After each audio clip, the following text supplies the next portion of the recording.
Well, hello there, folks. I've been looking at the results of my YouTube channel here, and when I was doing them live, I wasn't doing bad.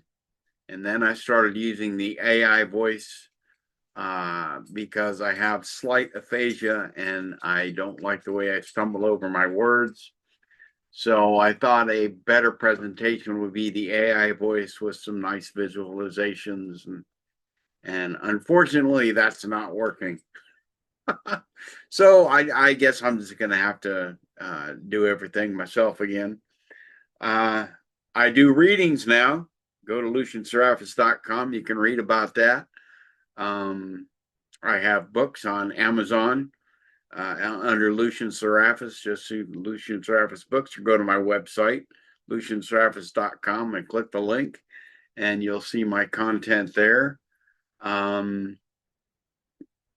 Anyway, I wanted to tell you about a little bit about me, my history with the Rosicrucian order. I studied occultism for most of my life, but Rosicrucianism occupies a different place for me. It's not just a subject I merely encountered in books.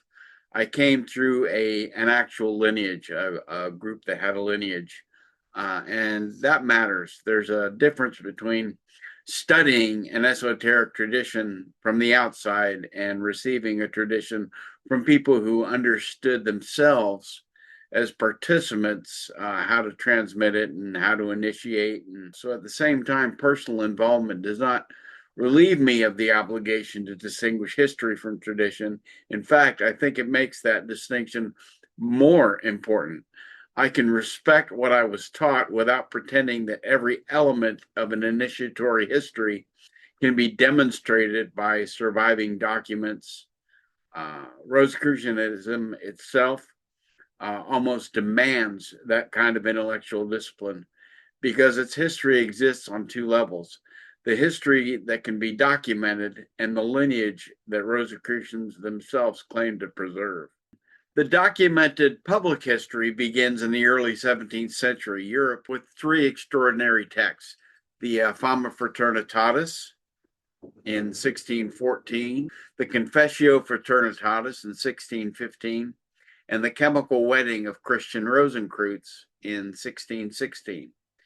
These works announced or described a mysterious fraternity associated with the figure later known as Christian Rosenkreuz.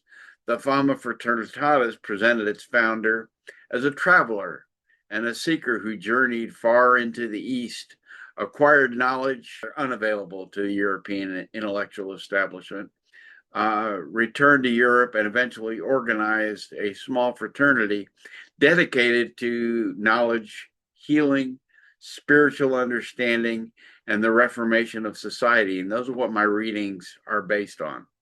The Rosicrucian project was therefore never merely fortune telling or ceremonial spectacle or the accumulation of secret information.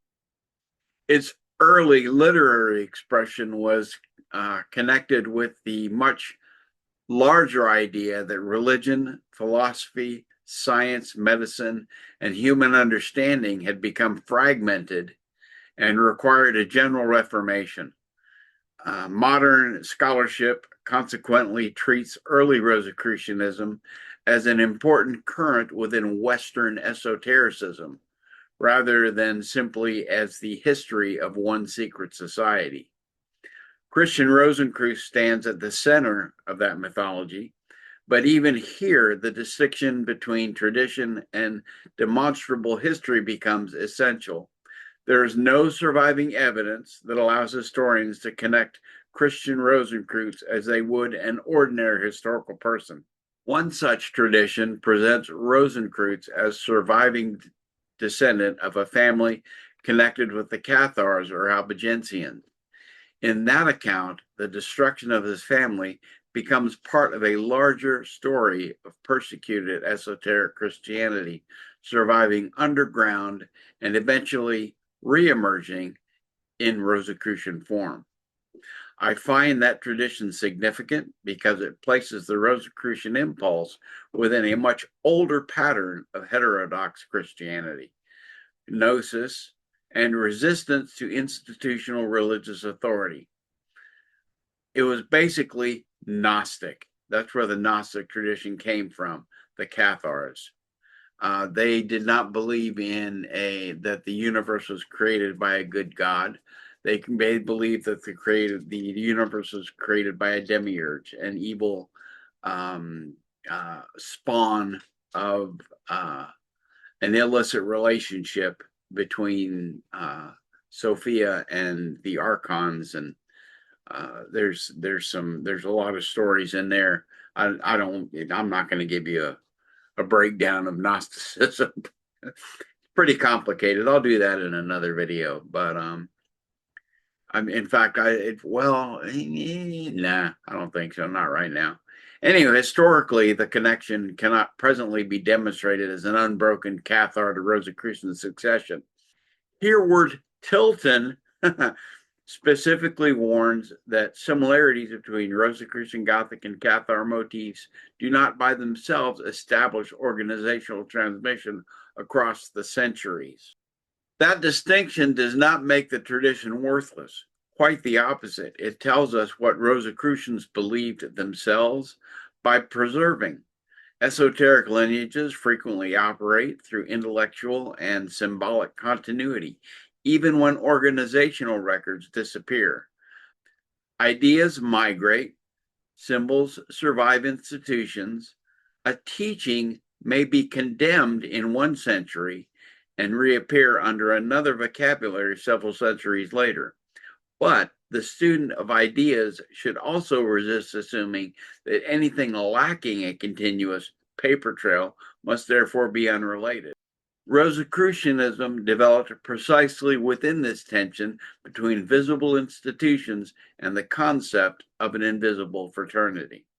Over the following centuries, Rosicrucianism changed considerably. Different organizations adopted the Rose Cross, constructed systems of initiation, incorporated alchemy, Hermetic philosophy, Christian mysticism, Kabbalah, philosophical idealism, and later elements of Freemasonry and ceremonial occultism. This is why there is no single organization that can simply point to an uninterrupted corporate charter beginning with Christian Rosenkreuz and continuing unchanged into the present. There is a large organization now that is probably the most popular and well-known, AMORC. AMORC, and this is my group. They were started by Harvey Spencer Lewis, and the traditions were carried on through his son Ralph Lewis. And after Ralph Lewis died, a new imperator came in. His name was Gary Stewart. I don't want to say he did anything illegal, because the story is that he says that what he did was proper, but he transferred like $3 million to some European accounts, and the board of directors didn't like that, and the group that I belonged to didn't like that, and they split off from AMORC and started CRC. And that's the fellowship that I became associated with. So I've never been in AMORC. I think they've gone a little bit new age and accepted some things that I don't think true Rosicrucianism would ever have accepted, but things evolve with time. So I guess to continue, as Tilton observes, widely different groups have assumed the Rosicrucian mantle during 4 centuries of development. The tradition is therefore better understood as an evolving esoteric current composed of related organizations, texts, symbols, initiatory systems, and philosophical claims. My own lineage enters that larger story through Harvey Spencer Lewis. Harvey Spencer Lewis was born in 1883 and became one of the most consequential figures in modern Rosicrucian history. The organization associated with him became Ancient Mystical Order of the Rosicrucians, usually known as simply as AMORC. According to AMORC's own traditional history, Lewis made contact with European Rosicrucians in 1909 and was lifted in Toulouse and was initiated in Toulouse, France, where he received a mission to reactivate Rosicrucian work in America. That part of the account should properly be described as AMRC's institutional tradition rather than as something every detail of which can be independently verified. What can be established beyond serious dispute is that Lewis organized AMRC in the United States and became its first imperator in 1915. He remained the central figure of American organization until his death in 1939. AMRC itself continues to describe him as the restorer of its Rosicrucian work in America. Lewis was important because he did more than establish an organization. He translated Rosicrucianism into a form that can function in 20th century America, instead of restricting teachings to a tiny circle meeting physically in one European city. The system made structured instruction available to people geographically separated from one another. We put out monographs. They go through the different teachings of Rosicrucianism as you rise in the levels. So then the degrees. So and I my experience was with our group is that there really wasn't a degree system. There were the degrees were represented in the monographs. But we didn't call them degrees. We just called them monographs and teachings. I don't think we were concerned with degrees formally. I think that AMORC is, but we were just a very loose group. We were mostly online. Our owner, or the owner of the forum we belonged to, I guess you would call him our imperator, was Armand Santucci. He was a very good friend of mine. He taught me how to do analysis, and I worked with him with some things during the Iraq War and stuff like that to develop my skills that I haven't used since he died in 2014, except for writing. I do some writing on Substack and stuff. So you can check that out, Lucian Seraphis on Substack. So anyway, to continue, we had the forum. We had people in Singapore, people in China, people in Europe, people in Israel. We had a Freemason. We've had people of other orders come into our group and drift out. We had another good friend of mine. He's dead now. In fact, most of the people I knew are dead, except for the younger ones who I lost contact with. But Armand's wife wrote me a very nice letter of recommendation. But we had a PhD, a couple of PhDs that belonged to the group that put out some really interesting stuff. My friend Guillermo Rodriguez Rey, it was in Puerto Rico. We maintained contact long after the group was disbanded with Armand's death. But he's gone now too. He was of advanced age when I met him. I know that Robert has died. It's hard to have friends. I mean, I met them all in 1998, and Armand died in 2014. And so I knew them for 15, 16 years. Every day we would be talking. There was a point when I was going to go to meet Armand, and that just didn't pan out. But our discussions weren't just, fluffy stuff. We really got into some deep emotional things. Armand and I had a pretty close relationship. Guillermo and I had a pretty close relationship. I guess as far as online is concerned, a lot of people say online isn't real, but it was real. Anyway, Lewis was important because he did more than establish an organization. He translated Rosicrucianism into a form that could function in the 20th century America. Instead of restricting teachings to a tiny circle meeting physically in one European city, the system made structured instruction available to people geographically separated from one another. That was what our group was. Rosicrucian teaching became something that could be studied systematically and progressively. The student was not simply handed a pile of occult books and expected to sort out contradictions. Knowledge was organized into stages with philosophical concepts accompanied by exercises intended to turn abstract ideas into personal experience. And that's what the monographs were. They would come and they would bring you a principle, and then you would do an exercise to demonstrate that principle. It was a pretty cool system. And AMORC does that still. So if you want to join, I think they're a good order.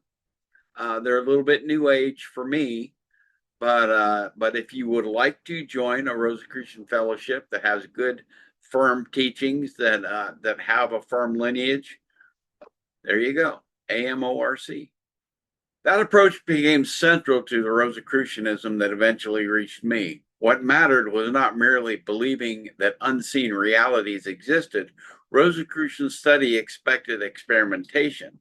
Mysticism was not supposed to be intellectual decoration.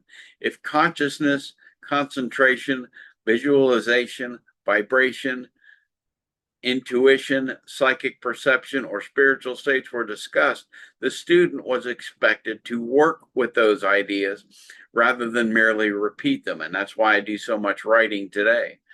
That experimental attitude was when, and you can see that writing in my blog.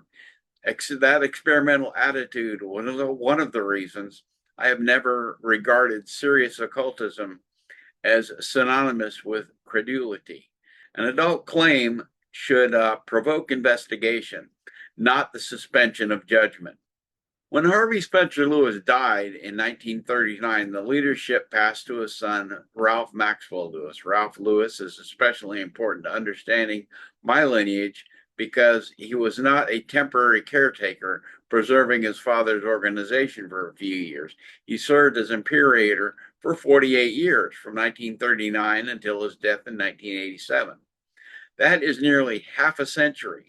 AMORC's own archival material confirms both the length of his tenure and the central position in the development of the organization. Ralph Lewis therefore represented continuity, but not mere repetition. He inherited an organization built by an unusually charismatic founder and had to transform that founder-centered movement into a durable institution. Under Ralph Lewis, the teachings continued, Rosicrucian publishing expanded, and the order became increasingly international. His writings also reveal an important feature of the Lewis tradition: its willingness to compare ideas across religious and philosophical systems without necessarily collapsing them into a vague universal spirituality. In an essay such as The Legend of the Lost Word, for example, Ralph Lewis moves from ancient Egyptian religious ideas to Kabbalah, the creative word, mantra, vibration, and the relationship between consciousness and manifestation. I write a lot about consciousness. In fact, I have a book, God, Consciousness, and Quantum Reality, that's quite interesting. You can get that on Amazon. However, one thinks of individual historical interpretation within such writing.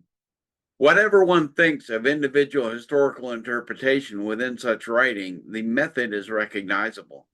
He looked for recurring principles behind apparently different symbolic systems. That is the Rosicrucian stream from which my order descended. Harvey Spencer Lewis, followed by Ralph Maxwell Lewis, followed by the succession that occurred when Ralph died in 1987. The next imperator is Gary L. Stewart. So I already gave you that history. I'm not going to repeat that now. Now, after Gary Stewart, Christian Bernard took over. Christian Bernard subsequently became Imperator of Institutional AMORC, but that is an important sequencing point. In the history of my own lineage, Bernard was not the original cause of the break. The rupture occurred around the Stewart crisis. Bernard belonged to what followed the fork. Institutional AMRC continued on one trajectory. Other Rosicrucians concluded that the succession crisis required separation and continued independently. And that's where my group comes in. The distinction is important to me because I do not describe my Rosicrucian background as simply, I once belonged to AMORC. The lineage is more specific than that. The order through which I came understood itself as descending from the Lewis Rosicrucian tradition, from Harvey Spencer Lewis through Ralph Maxwell Lewis into the succession crisis that followed Ralph's death, and then through a schism produced through Stewart's affair. Whatever AMORC became is therefore not automatically identical with the tradition that was transmitted to me. This also taught me something about esoteric organizations that I consider more valuable than romantic stories about secret masters. Institutions are human, even when the ideas they preserve reach beyond individual human beings. Spiritual insight does not abolish ego, money, politics, ambition, organizational conflict, or bad judgment. Any order may preserve profound philosophy and still experience administrative failure. A leader may possess genuine insight and still make mistakes. An initiatory office does not transform the occupant into an infallible being. In fact, I think Rosicrucianism loses something essential whenever its history is sanitized. The Rose Cross itself contains the opposite lesson. Transformation occurs within limitation, not outside of it. The rose grows upon the cross. Human consciousness unfolds while embodied in a world of conflict, suffering, uncertainty, and imperfection. An organization claiming to teach transformation should therefore be able to confront its own history without rewriting uncomfortable portions of it. That is ultimately how I understand my place in this lineage. I do not need to prove that every legend concerning Christian Rosenkreuz happened literally in order to recognize the importance of the Rosicrucian current. I do not need to claim an unbroken filing cabinet of documents stretching from Cathars to 17th century Germany and then to 20th century America. I can say something more modest and, in my view, more meaningful. There is a documented Rosicrucian current extending from the manifestos of the early 17th century through later esoteric organizations. There is a traditional history that reaches farther backward through Christian Rosenkreuz and some accounts toward surviving Cathar and Gnostic currents. In the 20th century, Harvey Spencer Lewis created the American organization through which a major modern form of Rosicrucian teaching was transmitted.